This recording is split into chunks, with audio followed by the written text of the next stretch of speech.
Famille, Alassane Dramane Ouattara est dans la mouise. Dramane est dans la galère. Chers frères, les taux commencent à se resserrer autour de Dramane Ouattara. Dramane Ouattara va se consumer à petit feu. Voilà, parce qu'il veut jouer avec le grand Gbagbo Laurent. Chers frères, qu'est-ce qui se passe? Voici qu'aujourd'hui, Donald Trump décide de discuter avec Gbagbo Laurent. Washington a commencé à discuter avec le parti du président Gbagbo Laurent. Chers frères, qu'est-ce qui se passe? Aujourd'hui, il faut dire que le pays ou la nation ou le continent qui ne va pas soutenir le peuple de Côte d'Ivoire dans cette bataille, après octobre 2025, ne viendra pas s'asseoir à la table de notre président pour discuter avec notre président. Ça, c'est clair. C'est dans ce cadre-là que Washington décide de discuter avec le parti du président Gbagbo Laurent.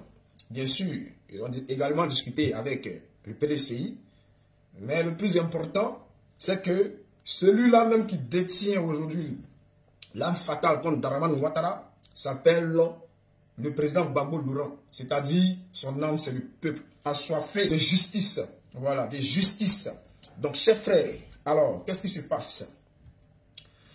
Présidentielle 2025, Washington annonce discuter avec le parti de Laurent Gbagbo. Alors, cela a été publié le 28 février 2025 par Samuel Kadio.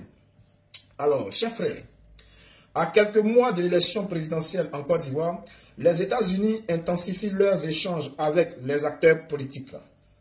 Après le PDCI, l'ambassadeur américain à Abidjan a rencontré des députés du PPACI, la formation politique de l'ancien chef de l'État. L'ambassade des États-Unis à Abidjan a annoncé jeudi avoir échangé avec des députés du PPACI, le parti de Laurent Gbagbo. Ce n'est pas le parti de Dramane Ouattara, ce n'est pas le parti de je ne sais qui, c'est le parti de Gbagbo Laurent. Alors, on va aller en profondeur. Une démarche qui intervient dans un climat politique tendu. Donc, eux-mêmes savent que le climat politique en Côte d'Ivoire est tendu. Ceux qui parlent non, il n'y a rien en Côte d'Ivoire, c'est la démocratie, il y a la paix et tout là.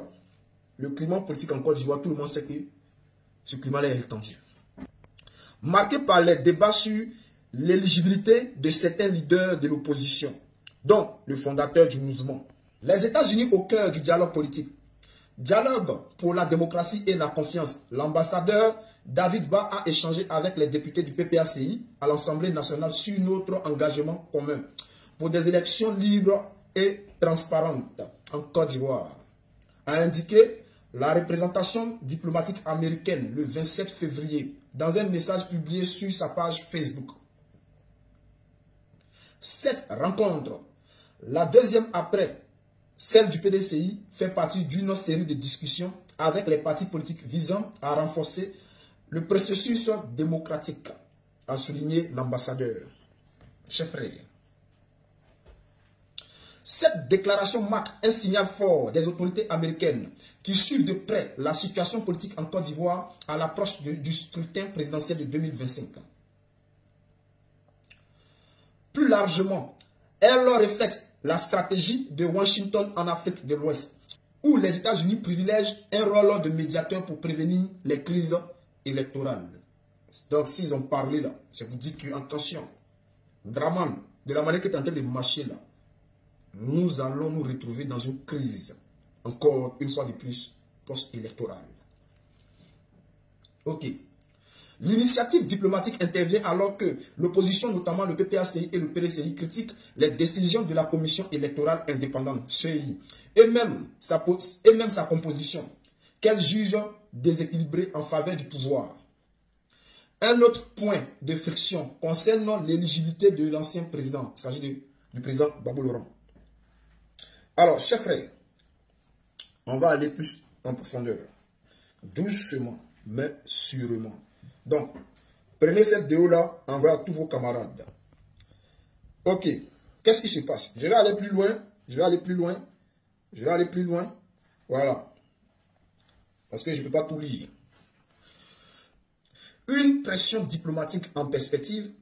Face au refus du gouvernement ivoirien d'accéder à ces revendications, le PPACI espère que les États-Unis useront de leur influence pour faire pression sur les autorités. L'objectif, obtenir une réhabilitation politique de leur figure emblématique et des élections transparentes. Les précédentes interventions américaines dans la politique ivoirienne donnent du crédit à cette entente. En 2006, sous l'administration Bush, la diplomatie américaine avait imposé des sanctions contre plusieurs responsables politiques ivoiriens, accusés de freiner le processus de paix, c'est-à-dire accusés de freiner le processus de paix. Alors, plus récemment, en 2010, en pleine crise post-électorale, Hillary Clinton, alors secrétaire d'État, avait pris des mesures contre Laurent Gbagbo et son entourage. Leurs intelligents lassaient au territoire américain, c'est-à-dire en 2006, les États-Unis avaient pris des sanctions contre la Côte d'Ivoire. En 2010, ils avaient également pris des sanctions contre la Côte d'Ivoire. Aujourd'hui, les États-Unis interpellent Alassane Dramane Ouattara pour lui dire ce que tu es en train de faire est dangereux. Voilà. Donc, on espère que, après la rencontre avec le PPACI, les États-Unis vont parler à Dramane Ouattara. Nous, là, tout ce que nous voulons, c'est le nom de Gbagbo Laurent sur la liste électorale. Et si ce n'est pas le cas, vous connaissez la suite, hein?